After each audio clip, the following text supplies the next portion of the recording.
Good afternoon, music world. John here from What's Spinning, here tonight with another artist discography ranking, and this month I am going with the legendary Abel Tesfaye, aka The Weeknd's discography, for a couple of reasons, mostly because, you know, he is an artist that has given me a lot of very polarizing feelings over the years, so I've always wanted to rank his discography for y'all. He's also dropping a new album very shortly. I know that it was pushed back and rescheduled due to the fires in Los Angeles. However, I decided that I'm going to stick to my schedule. I honestly wanted this to come out more around the time when the album was dropping, but I'm going to be putting it out now, and when the album does finally drop, I will let you know where I feel like it fits in his discography. And as always, this is all just opinion, folks, so let's just have some fun and chat about the different albums from The Weeknd and what they've meant to me over the years. Now, at number 8, I'm going to kick things off with what I consider to be Abel's worst album by far. I'm going to put 2013's Kissland here, and my God, what an all-around pile of garbage this record is. I mean, initially, my reaction when this record came out was, wow, this is it, huh? This is all we're getting? And after all of these years, I mean, it came out over a decade ago at this point, I still can't get all the way through this thing. I mean, what drives me absolutely insane about this record is immediately after dropping Trilogy and putting out his first commercial release, The Weeknd instantly sounds like one of his contemporaries trying to rip off the sounds of Trilogy. It's a muddled, overly sexualized album that half of it comes off way too overly machismo, and the other half just comes off lazy as hell, and the very little ambiance that we get on this record fizzles out almost instantly half the time. It's a mush, and my God, just what a really disappointing commercial debut. At number 7, I'm going to put 2016's Starboy. Now, this is a rough album for me, and in Abel's discography, this is one of his more infuriating records for me. I mean, the first half of this album actually isn't that bad. Starboy, Party Monster, these are some of the best singles that he's dropped in his entire career, some of my favorites of his. There's some really solid deep cuts as well, but if you're looking for the poppier side of The Weeknd's music, this is not a very consistent record. While it starts off really electric, it drops off really fast. So much of this album is bloated, phoned in, desperate for an idea. It's also an hour and 8 minutes. I mean, for this era of Abel's music, the poppier side of his music, I mean, you could do so much better. At number 6, I'm going to put the middle of the trilogy from many a moon ago, the Thursday record, probably easily my least favorite of the three. I don't know, I've always just found this album kind of stinky. And it has, you know, grown on me a little bit over the years, but after House of Balloons and how exciting that was of a debut for me, this album just seemed phoned in. While not a bad record, everything that made House of Balloons so interesting is gone out the window entirely. The mystery, the mystique, the intrigue, the danger, all of that is nowhere to be found. Even that unbelievably suffocating and captivating atmosphere seems nowhere to be found. Now, that's not to say that this album doesn't have its truly great moments. The title track is awesome, and whether you want to admit it or not, The Zone featuring Drake is a defining moment for R&B.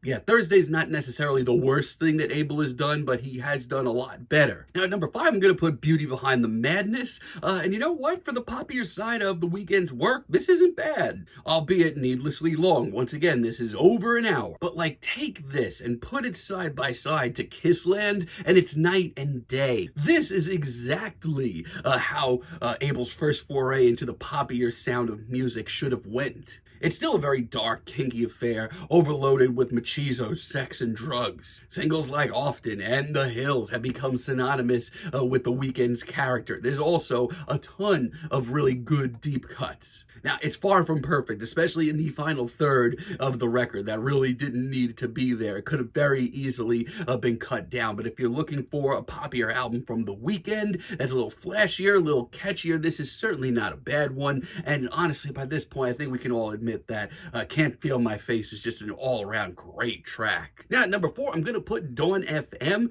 Spoiler alert, I've really loved this modern run that Abel has been on. And honestly, this record has only grown on me more and more since it dropped. This is the most heartbroken thing that Abel has put out in years, and that's not a bad thing at all. As a matter of fact, it's a good thing. It doesn't come off overly sappy or annoying. As a matter of fact, due to the heavy use of 80s synths and the incredible production all around, it gives this album seriously a cinematic vibe to it. And like I said, it's a very 80s sounding record. It's very retro, but I do think that Abel does really well with that sound. And yeah, there is a little bit of a mid-album slump, but the start and finale to this record is absolutely pristine. Number three, I'm gonna put After Hours. This is probably the nicest surprise in Abel's catalog, at least for me, because at this point, I completely wrote him off as an artist that I'll probably enjoy the singles, but I'll probably also be very let down by the album itself. But this is more than just another Weeknd record. This is a complete rebirth and sort of soft reset. On this album, Abel teamed up with a slew of really great producers from the likes of Metro Boomin and One O Tricks Point Never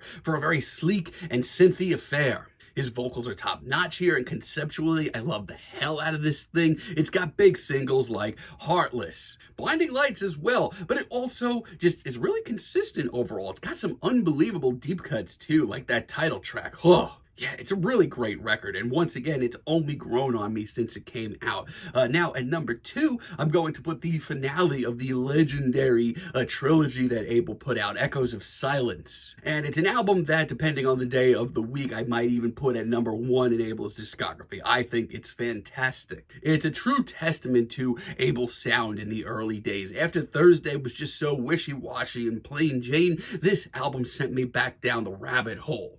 It's a dangerous, steamy sexual affair with an impenetrable atmosphere. The production, while it is a little bit cleaner and a little bit more gussied up, it actually sounds right where it should be. Plus, any album that kicks off with an absolutely stellar cover of Michael Jackson's Dirty Diana is good by me. Tracks like Montreal flesh out Abel's world a little bit more. Tracks like Same Old Song keep things a little hip. This thing has everything. Which leads me to number one, and this may not come as too much of a surprise. It's a very special record for me and one of my all-time favorite debuts. I'm going to put at number one, House of Balloons. This was my first exposure to Abel back in the day, and at the point I had really not listened to anything R&B related in quite some time. But this album was mesmerizing for me. From the mystery of who the hell this guy is or where he even came from, to the incredible ambiance of this record, this thick atmosphere. Lust, passion, sex, drugs, a sense of danger. It is all here, and it is all here in spades. High for This and Wicked Games are two of the biggest tracks that Abel has ever put out in his mythos. And the production for most of this record makes you feel